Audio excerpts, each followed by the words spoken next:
Hello, good morning, Sitaram, and welcome to another program in the series, Addiction and Recovery. I'm your host, Ranares Dwarika, as usual on a Thursday morning at 9 a.m. We do this program together. And today, I want to let you know that I'm going to be dealing with a very, very interesting and informative topic in this series. And to let you know too that this program is being recorded. It will also be replayed at 10 p.m. tonight on radio and TV Jagriti. I also post it on Facebook and YouTube as soon as it's completed this morning. So those of you who can't stay for the whole program, of course, you could come back and listen to it at your convenience. I know it's a pretty lengthy program, but the topics are like that. And of course, my numbers on your screen. You can text me at 768-5925 if you have any questions, or you can post your comments and questions on Facebook or YouTube, and I'll respond to them. So this morning, I'm dealing with a subject that I've had to deal with very recently again. The whole question about the advantages and disadvantages of going into a treatment facility, going into a rehabilitation center. I know this is something that is a very important decision, and sometimes family members, it's a burden on them whether to do this or not to do it. So again, I want to welcome everyone, all our brothers and sisters in Trinidad and Tobago, up the Caribbean, worldwide, on the various media platforms, to this another program in the series, Addiction and Recovery. So today, I want to ask the question, what would you do if someone you love was slowly destroying their life with alcohol or drugs right in front of you? What do you do?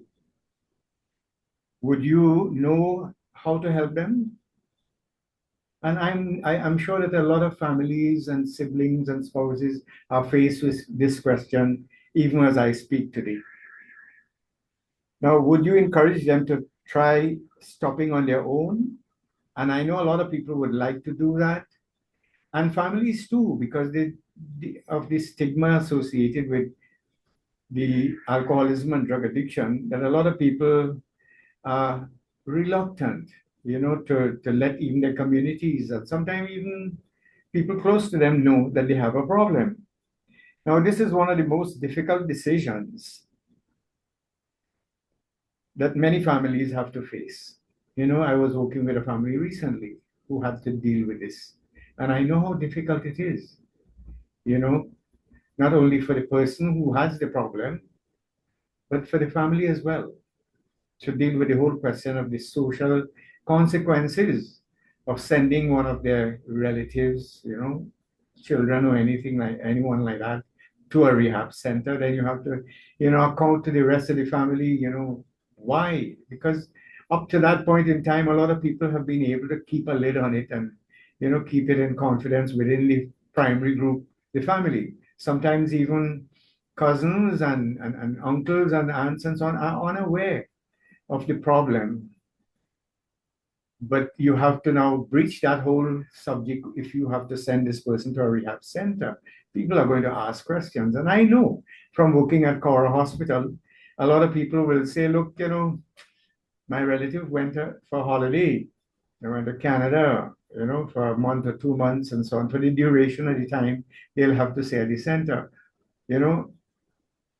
And while that might work, then people find out after, that what was the truth, and they react to it. So we're going to deal with some of that as we go along the program this morning. And today we will explore the pros and the cons of checking into a drug rehabilitation program. We will also discuss treatment resources available here in Trinidad and Tobago. So if you or someone you love is struggling with addiction, today's program may help you make one of the most important decisions of your life and for them as well. There are two kinds of people that sometimes other people have to make the decision for them. And that is children, of course. You adults and parents and have to make decisions for children. Or sometimes for family members who are mentally incompetent to make that decision. And you might say, well, but an alcoholic is not mentally incompetent. But alcoholism is listed as one of the diseases in the psychiatric domain, you know, albeit a person who is mentally ill might be permanently mentally ill, but a person who is drunk is also mentally ill while they are under the influence. So first, I want to look at the whole subject of addiction in Trinidad and Tobago. So let us begin with the situation in our own country. Research among secondary school students in Trinidad and Tobago shows that alcohol remains the most commonly used substance.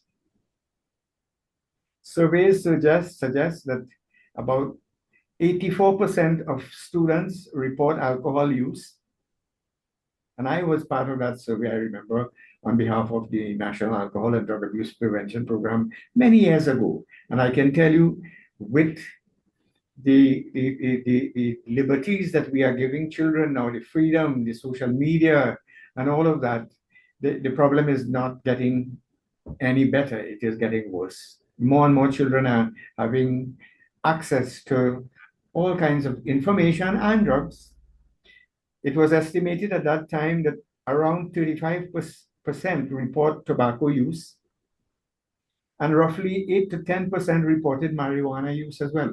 Now, I'm saying the word reported deliberately here because when people come out and admit that they're using alcohol, marijuana, drugs in general, usually that is only the tip of the iceberg.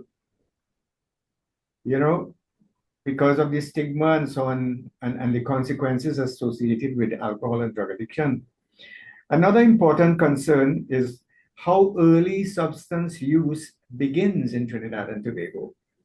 So that some studies indicate that the average age of first alcohol use is around 12 years. You know, while marijuana use often begins around 14. Now I want to stick a pin there and think for a moment. Use starts at 12 for alcohol on average, and marijuana at age 14. What is happening in children's lives at that time?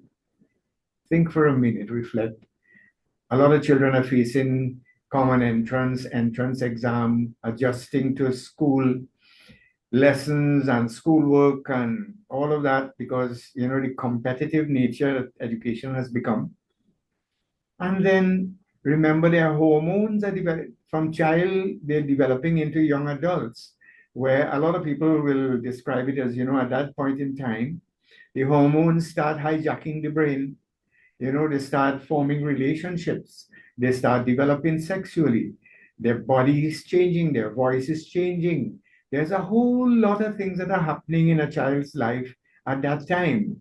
Psychologists have classified it as a time when there's what they call role identity or crisis, where a child now is becoming a teenager and asking themselves questions. Who am I? What is going to happen with me? You know, I have to start taking responsibility for myself. My parents are no longer going to be responsible for me at some point in time. So there's a whole lot of additional stressors in a child's life that require a lot more coping skills. And for children who were introduced to alcohol or marijuana use, they quickly realized that they could use these substances to help them to cope. And to make matters worse, especially people around them are setting the example of doing the same thing. Parents who are drinking and have it available in the house, they are setting, it's like putting a cat to watchman cheese. You know what's going to happen. As soon as you turn your back, they are going to use it. So this means that many young people are exposed to substance long before they fully understand the risks And young people, I mean, I was young one day, and every one of you listening to that program, go back to when you were 13, 14, if you are as old as I am, and remember how it used to be. Young people always feel that, look, I could run faster than the other person, I could climb higher, I am smarter. What happening with them will not happen with me. I will be able to do this, and they're curious. As I've said in previous programs, young people are not only curious about geography and history and all of that, they're also curious about, all of these things that are being advertised and available. So over time, experimentation can become regular use. Out of their curiosity, they experimented with it, and that is how I started as well. I remember going with my friends, walking to the Godino beach in South, and one friend had a brown paper bag with something in there, and he took a drink and he passed it. And by the time it got to me, I didn't ask what was in the bag. I drank as well. It was rum. And then when we all as a group will go to the new river that they had just dredged in a nearby village, and one guy had stolen a cigarette from his father, he lit it up and passed it. Every one of us take a pull because I want to belong to that group. I don't want to appear to be less than, you know. And yes, eventually I always remember the effect it had. And when I could have afforded it as an adult, and I did not have parental supervision, it didn't take me long to get started using alcohol and cigarettes and all that goes with it. So eventually, regular use turns into dependency because the memory remembers. When I take these two drink, I felt, the normal sensitivities I would feel, self-consciousness, this fear, the doubt, and all of that will disappear when you take a few drinks. I remember that. And so later on, I start using it for in different settings. And eventually, dependency can become addiction. Now, this is why access to treatment and rehabilitation services is so important. Because some people, yes, might be able to drink and remain social drinkers for the rest of their life. But everyone who became alcoholic started with that first drink. Some people will start to initially becoming dependent, using it more frequently, but then eventually it leads to addiction. And when you are addicted, then you have to be using it. Otherwise, when you're not using it, you go into withdrawal, which is very painful. Withdrawal symptoms, some of the withdrawal symptoms is that you will not be able to sleep, you will not be able to eat properly, you will be nervous, you will be anxious, you will be depressed. All of these are withdrawal symptoms. So that let us look at what is a rehabilitation program. A lot of people heard about these rehab programs, but they're not familiar with it. A rehabilitation program is a structured treatment program designed to help individuals stop using drugs or alcohol and learn how to live without them. Now, in a rehab program, a proper rehab program like we have at Cowra Hospital, here, Substance Abuse Prevention and Treatment Center, where I work, you'll have medical detoxification, you have individual counseling, you have group therapy, you have education about addiction, and you have relapse prevention training as well. There's a follow-up program at the Substance Abuse Treatment Center. Now, I know a lot of other treatment facilities, they also include a lot of these in-house, and some they outsource it as well. So some programs are residential, where individuals actually live there. The Cowra program is usually 6 weeks. The one that we had at Piparo went up to 9 months. So I know that at New Life Ministries, there are some programs for up to 3 months, and then there's a 2-year follow-up. Of course, you can call these places and get more detailed information. Now, you have also outpatient programs where individuals attend counseling sessions while continuing to live at home. And that's the kind of service I provide here in my private practice, where people come initially for acupuncture, for detox. I use acupuncture to detox individuals who are, I know, will be experiencing withdrawal, the shakes, the insomnia, and all of that. So they will have acupuncture in the first week, and then they'll come like once a week for counseling session and go to AA meetings. And a lot of people over the years have been able to stop without having to go into a rehab center. But there are persons who are trying. I know they're trying, they have good insight, they have good motivation, but for reasons I will discuss in a few minutes, why it is important for some of these people to have to go into a rehab center. Now, outpatient programs have an advantage in that people are able to stay in the environment where they are using and manage to deal with the triggers in the actual living environment, as opposed to when you go in a treatment rehab center in an in-house live-in program, you are protected from all of that. Yes, there are few when they leave the in-house program and they go outside, immediately they can't deal with the triggers and they relapse. So we'll talk about that. The goal is not simply to stop drug use. The goal is to change the drinking patterns, the behaviors, and the lifestyle habits that contribute to addiction. So that putting down the glass, yes, and stop drinking and using the marijuana will provide what is called abstinence. But sobriety, that is, you know, staying stopped is what is important, and staying stopped and being comfortable. It is like, it is commonly said, at first the programs could take you out of the gutter, and then over time take the gutter out of you that cause you to continue to use. So let us look at the advantages of going into a rehab center. Now, there are several major benefits to entering a rehab program. First, it is a safe place to detoxify, because withdrawals from some certain drugs and alcohol can be physically dangerous. And I can speak for especially alcohol, for people who have been using for a long time, and they have reached to the point of having blackouts and shakes and hallucinations and all of that. When they stop suddenly, they start hallucinating and they could see things coming to hurt them, harm them.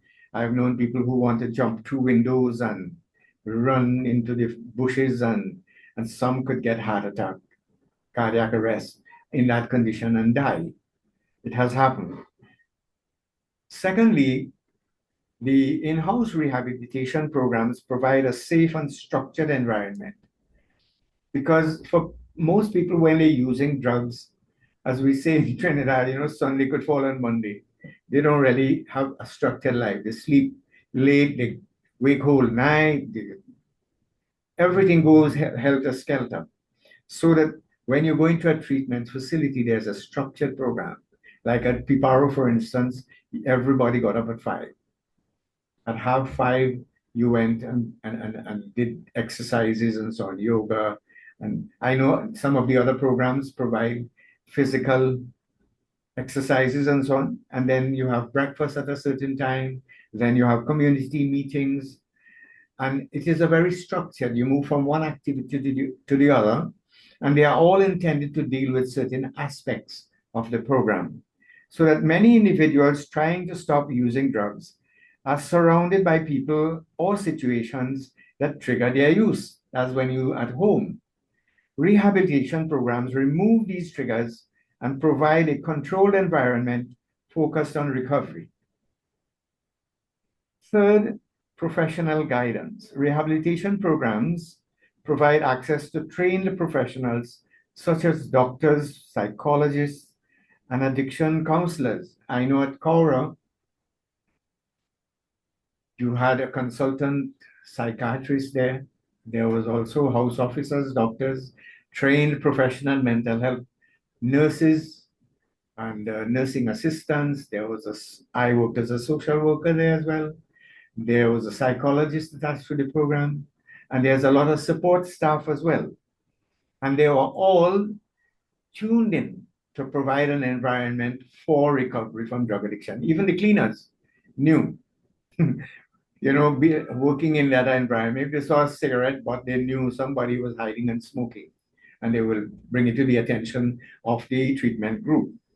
So that these staff and so on, they help individuals understand the causes of their addiction and develop strategies to prevent relapse. Because a lot of people stop, when the money finish, when they get into enough trouble and all of that, they stop.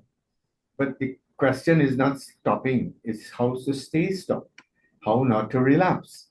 So again, in in-house programs, rehabilitation programs provide a learning healthier coping skill. Many people use drugs to cope with stress, trauma, anxiety, or depression. Now, rehabilitation teaches healthier ways to deal with these challenges. And finally, in a rehab center, you get what is called peer support, because a lot of the activities in the treatment facilities include other members of the fraternity there. So like at Cora, for instance, and at Piparo, you got up and you worked together, you sat together and had breakfast with other people. You did exercise and yoga and meditation and so on in some centers as a group. And then you go out and do your chores, maybe individually, but then you come back to a community meeting where you sit and have meetings that are therapeutic. Then you have small group where people are able to confront each other on their behavior and educate them. So there's a lot of peer support. Many individuals entering rehabilitation discover for the first time that, look, they are not alone. There are other people who suffer the similar consequences and are willing to do something about it. So that connecting with others who share similar struggles can provide encouragement and hope during recovery. Now, let us look at some of the disadvantages of a rehab center. While rehabilitation can be life-changing, it also presents certain challenges. One major concern is cost. In Trinidad, now I know it is not easy for a person to get into substance abuse prevention and treatment center at Cora Hospital. That's the government managed treatment facility, because there's a long waiting list and there's only a limited amount of bed space. And then it is much more geared to male patients than female patients. So if females we have an increasing number of women who are becoming addicted and dependent on drugs. And I know that the New Life Ministries recently, not so recent, but a few years ago, started a rehab program in Palo Seco in South Trinidad. And there's another center, Serenity Place in Guapo, Point 14, that has been doing human service, to this society. So I want to really compliment the manager is there, Beverly Mawson, for doing a wonderful job, in helping these people for years now. So that I know all of these centers, the private centers, in some can be costly, and some people who have reached that stage of addiction, especially when they've reached the stage of homelessness and all of that, they can't afford any of these places. And these non-governmental organizations really cannot provide that kind of service for free, because the person has to be fed 3 times a day. You have to pay staff to clean the place, to counsel this, and you have to pay professionals to come in and do evaluation, psychiatric evaluation, and so on. Some centers, they try to use community services, But then you have to have transport to send the person there. And there's always the risk when you send a person out there that they can be, you know, lured into relapse. So that there's all of these challenges to be considered. Some private rehabilitation programs can be very expensive in that regard. So, however, in Trinidad and Tobago, we also have government assisted, government supported options. Then there's another concern with going to a rehab center, that is the time commitment. The program at Coro Hospital is 6 weeks. New Life Ministries, I understand, is 3 months. At Piparo, it used to be 9 months when it was functional. And you have Heal House, again, about 3 months. You have Rebirth House, Serenity Place, all of these.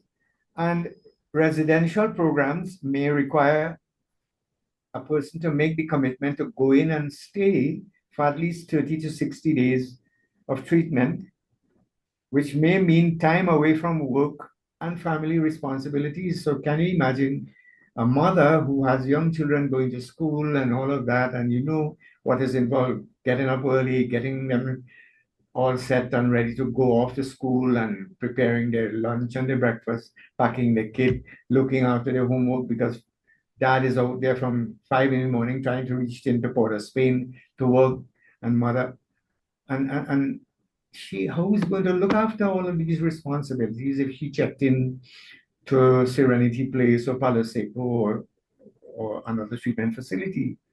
So then there's the barrier of the fear of stigma, as I alluded to earlier on, where nobody knew that this young woman or this wife or this cousin had a drug problem, especially if she's it's a woman. The stigma is more pronounced when you're a woman than a man could drink and get drunk and people they don't relate, they don't find it as repulsive as if a woman is drinking. And a lot of times the women are able to manage the household, look after the children, see about everything, and the man could go off for treatment because even when he's home, he's basically absent from his responsibilities. But when a woman has a problem, it's not as easy. And the father, the man might be working, he really can't stay home to look after what she took care of. So we still lack these support services in Trinidad that can probably pick up on these things. Some individuals also worry about how others may judge them if they enter a program because when you were struggling to do it on your own, nobody knew.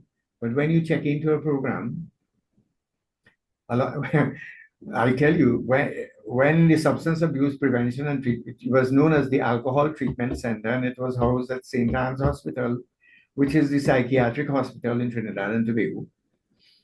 And nobody wanted to go there. The last place you wanted to go was St. Anne's because if your people in your community heard that you went to St. Anne's, they immediately assumed you were crazy. Sorry, that you were mentally ill.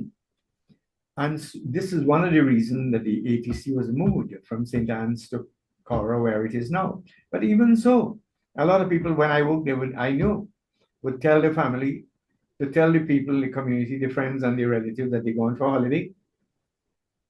Now that has implications when they are discharged because they come out and they don't want to go to AA or any meetings because now people will find out because you're going into the community. So they try to hide again and go to the temple and go to the church and try to make it on their own. And the relapse rates are very, very high for people who do not find a strong support group like NA and AA when they leave treatment facilities. So that hopefully while they're there, they accept, look, I'm an alcoholic, and they are willing to deal with the stigma when they come out. You know, like for instance, I have no problem letting the whole world know that I'm an alcoholic. Yeah, I used to drink. And alcoholism is a disease.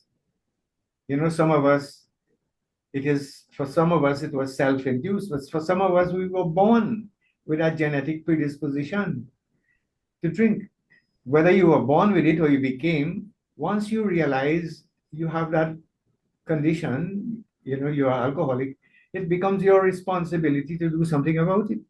And people are diabetic, they're hypertensive, they are cancerous, they're all kind of thing, and nobody bats an eye about that.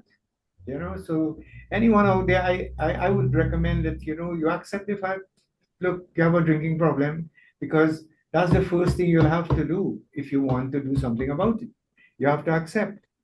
So, however, I must say that attitudes toward addiction are gradually changing, and hopefully, this program is educating the public so that they do not look at an alcoholic or drug addict with scorn, and they reach out to them with understanding and compassion, so that more and more people are now recognizing addiction as a health condition rather than a moral failing. Finally, it is important to remember that rehabilitation is not a magic cure. A lot of family members feel, well, look, take him, keep him there and fix him and send him out back. So when he come, he'll be like how he used to be before he started to use drugs. No, it don't work like that. Recovery continues long after treatment ends and requires ongoing commitment and support. So that let me quickly touch on what are some of the treatment resources we have in Trinidad and Tobago. So if someone in Trinidad and Tobago needs help, several organizations provide treatment and support. You have the National Alcohol and Drug Abuse Prevention Program, which operates out of the Ministry of Health in Trinidad and Tobago. And this program provides education, prevention initiatives, and referrals to treatment services. There's also the National Council on Alcoholism and Drug Addiction, of which I used to be president at one time. They also do this. They're a clearinghouse for information and referrals and so on, and do drug education programs and so on. Then there's residential recovery programs that are available at Teen Challenge. There's also the Heal House in Central Trinidad. And just incidentally, heal means helping every addict live. I had the good fortune of being together with a few other people like Mr. Pandey and Hulsi Bagan and Mr. Raj Rampasad and all of these people when he started at Greensea Complex. And I actually remember sitting there and mulling over what is the name we should put for this organization that is housed in Milton Village now. And we came up with the name HEAL, which I think is really, it means what it says. And then there's the New Life Ministries Rehabilitation. Their head offices, I think, is at Mount St. Benedict.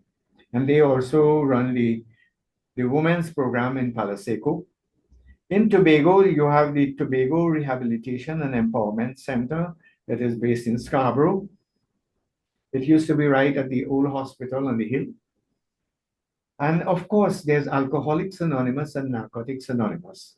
There's at least about 100 plus groups in Trinidad and Tobago. In Felicity Chaguanas, where I am, there's at least 5 groups now in this community that have meetings on Friday, Saturday, Sunday, Monday, and Wednesday. So these meetings provide ongoing support and are available in every community across Trinidad and Tobago.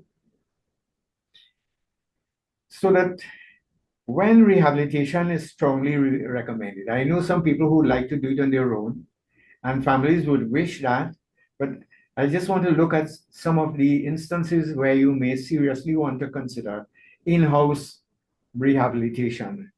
And that is when addiction is severe, when a person really has now severe withdrawal symptoms, they're going into blackouts, they can't remember how they reach home, they're getting into trouble all the time in spite of all the precautions they're trying to put in place. Especially when they start hallucinating and things like that. And quite often there are what you call dual diagnosis, where there's accompanying with drug addiction, there's a mental illness. So for these, it is very difficult, if not impossible, to treat them outside of a rehab setting. So that there have been repeated attempts to quit without success. A person who has had repeated attempts and failing may benefit from now an inpatient program for the reasons I mentioned before, where withdrawal symptoms may be dangerous, where there are co-occurring mental health conditions. Like some people have, they have anxiety disorder, or they become depressed, or they have bipolar conditions and so on, where the home environment encourages continued drug use, when there might be people also in the house who are continuing to drink, or I mean, they're living in a rum shop, for instance, or they living next to the block, or they have so many drinking friends that they can't seem to stay away from. In these situations, a structured rehabilitation program may provide the safest and most effective path toward recovery. So that, you know, I know when we talking about these programs, time is always running out very quickly. So that I know a lot of people who would prefer to try to do it on their own, to avoid the stigma, as I mentioned before, to be able to stay with their family, to retain their work.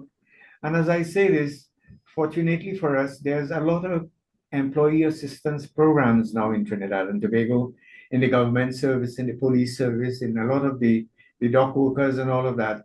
They have employee assistance programs that provide guidance and counseling for the supervisors.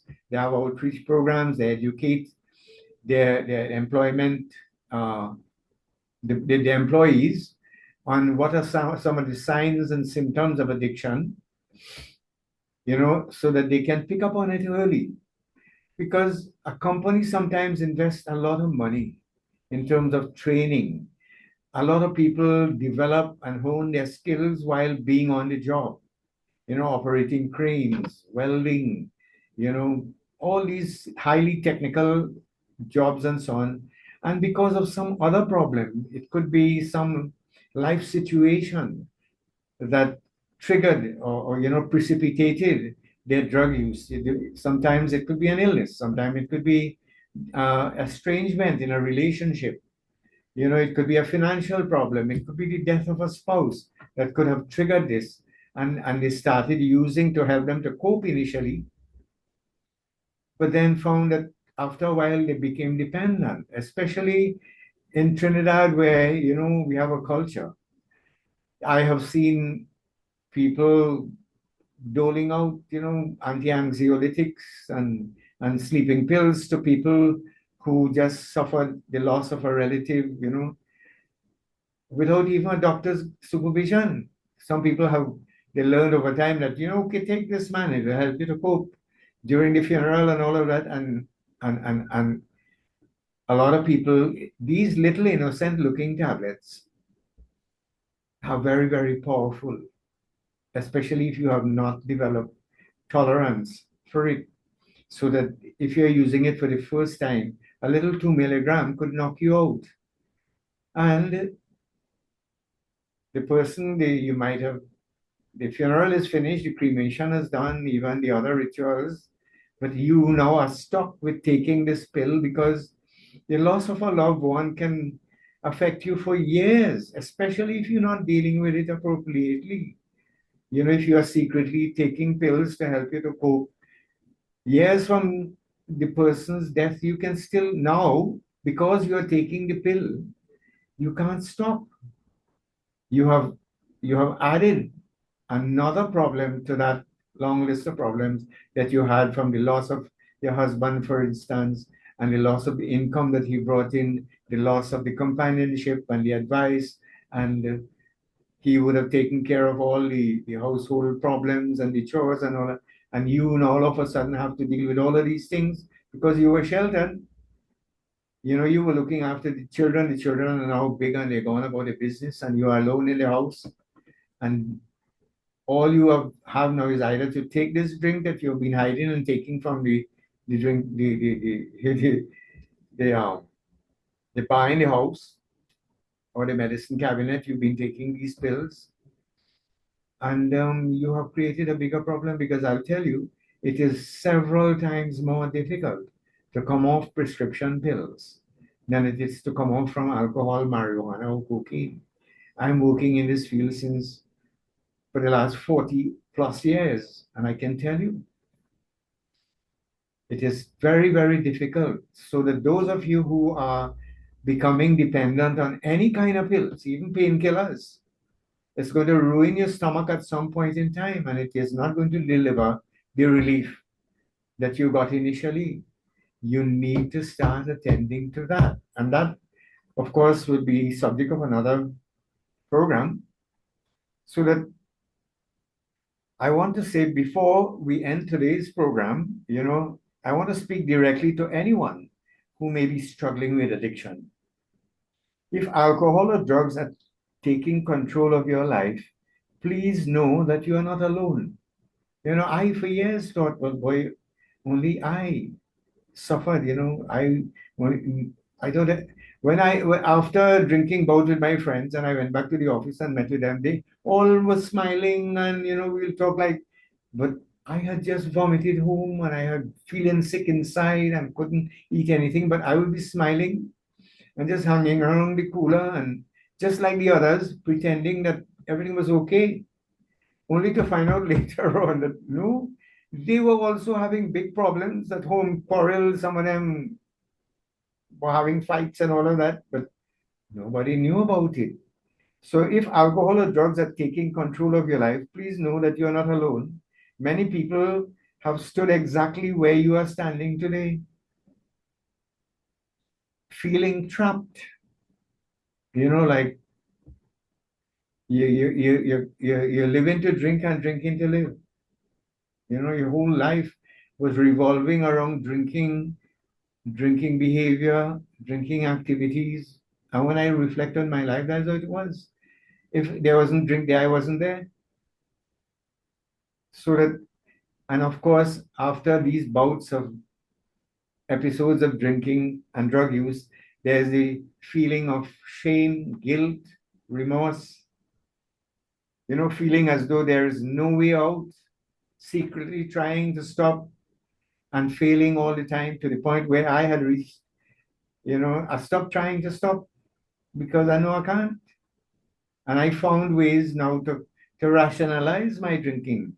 I would say, oh, look, I don't play cricket, I don't gamble, I don't do a lot of other things. So if I take a few drinks, what's wrong with that? But the truth is, I couldn't play cricket or football again because I was overweight, and I wasn't strong enough to do it. And I had become addicted to the alcohol. So that I want to let you know that recovery is possible, no matter how bad you have gone. In fact, if you don't think you have gone so bad, but once you realize it is causing problems in your life and you want to do something about it, no, just like any other disease, if you catch it early, you can prevent yourself of 10 to 15 years of hell and misery, losing your family and losing your health and getting into trouble and getting stopped and charged by the police for drunken driving, losing your license, losing your job as a result, and ending up in prison. All of these are possible. So that if you stop at any stage, you can stop. Families can heal, even families that were estranged. People were divorced, they lost everything, were able to mend and reunite and regain all that they have lost, even more than they had lost during drinking. And then hope returns. The first step is often the hardest step. And I have found this even for people who going to the gym, you find just to start the exercise routine is the hardest. Once you start, you get going. So that, excuse me, that help may come through counseling, it may come through support groups, or entering a rehabilitation program. If you or someone you love needs help, reach out. And there are several numbers you can call. You can call Alcoholics Anonymous. You can call a National Council for Alcoholism. You can call a Ministry of Health, NADA, or you can call New Life Ministries or anyone. They are all listed, or you can get operations assistance if you wish. So if you or someone you love needs help, reach out to organizations such as the NADA, National Alcohol and Drug Abuse Prevention Program, or recovery fellowships like Alcoholics Anonymous and Narcotics Anonymous. It's just one decision, and today is the day. If you have to make that, tomorrow never comes. Yesterday is gone already. So if you're listening to this program, all you have to do is pick up that phone, call Alcoholics Anonymous. Somebody on the other side will answer, and they are always willing to help. And all it takes, the formula is to avoid that first drink one day at a time. There's a saying that a journey of 1,000 miles begins with that first step. It doesn't matter how tall you are, how short you are. You can only make one step at a time. Even if you are a long jumper, you can only make that one step. And that is all it takes. One moment of courage this morning. Pick up the phone and call if you think you have a problem. And that moment could begin today, as I said. Today is the only day we all have. Even the vagrant only have today. The prime minister only have today. The president only have today. I have one, and you listening, you only have today. And if we have to do anything, today is the day because we are not sure about tomorrow. So I want to thank you all for joining this morning. And remember, recovery is possible, help is available, and no one has to face addiction alone. We are very fortunate that in Trinidad and Tobago, we have so many support services. I lived and worked, I studied in Jamaica, and Jamaica is about 5 times the size of Trinidad. And at that time, there were only about 3 functioning groups in Jamaica in the 1980s when I was there. I was part of the effort to start one at Ligani and at the hospital. And in Trinidad, we have in Grenada, we have groups now. And lately, since the COVID, we have a lot of online groups. So I know a lot of women who originally felt highly stigmatized and uncomfortable to go to an AA meeting or any meeting because it is almost predominantly male. Now they can access these meetings online. You don't have to travel, you don't have to go anywhere. And, I have seen even vagrants having cell phone, and addicts, even if you don't have a cell phone, somebody in your household who has a smartphone, all they have to do is download the app. And a lot of people are borrowing internet from the neighbor, because when they have Wi-Fi, you can even pick it up from the neighbors and so on, and you ask the permission and you use the Wi-Fi, and you can, if you can't afford it. But a lot of people I find have been very helpful and encouraging to help a person if they say they want help. I know even shopkeepers who have forgiven alcoholics of their bill and so on. So that this is a good opportunity for those of us who know people to reach out and send a link. This program is going to be posted on YouTube. It is also posted on the television station's Facebook page as well, so that you can send a link to someone and they will get all this information and they will be able to, even if they don't decide to join a program today, but they will remember one day when, as we say in Trinidad, water more than flour, that, there was a Mr. Dwarika, a program on radio and TV, Jagriti, that was saying there's a place you could go and get help. And we are fortunate in Trinidad, there are so many places. And if for those of people who can't or don't want to go to our treatment facilities, there are many practitioners like myself who have private practices that can see you in confidence. Actually, at the end of this program, I will be seeing some patients for addiction problems as well as other problems because I'm an acupuncturist. I treat strokes and and back pain and all the whole lot of other problems, physical problems. I also do counseling as well for marital problems and all of that. But I want to take this opportunity before we close to thank Radio and TV Jagriti for providing this airtime free every week since almost the inception of this station many years ago as a public service where they don't charge any money to anyone. They provide this, and airtime is very expensive. So I also want to thank the CEO, Mr. Vijay Maharaj. I want to thank the people in the television station who sit and facilitate this program every year, every day. They keep in touch, they send out the postings, they develop the ads, and they play it so that we could reach out to our brothers and sisters in not only East Indian community, but in all the communities in Trinidad and worldwide. So that I want to say hello to Jason, Kalu, and Bimal, and all of the people at the station, who facilitate this program every week. I want to thank you all for listening, and all of those people who call in and after and send comments and send suggestions. I know a person suggesting, the amount of information that is put on this program. It is very lengthy. A lot of people do not have the time. But I tell you, if you're desperate for an alternative, I know also people who really want to do something about their drug addiction, who are willing to go to any length to do something about their drinking and drug problem. And they will listen to the program, and they have been reaching out to me. And I'm always willing and able, well, hopefully to able to help them with their drinking and drug problem. So I want to thank you all again, those of you who stayed with the program and those who will be playing it back later on. And to remind you that the program continues every Thursday at 9 a.m. on Radio and TV Jagriti. I want to thank you again for listening and being with me this morning. And until next week, stay sober, stay safe.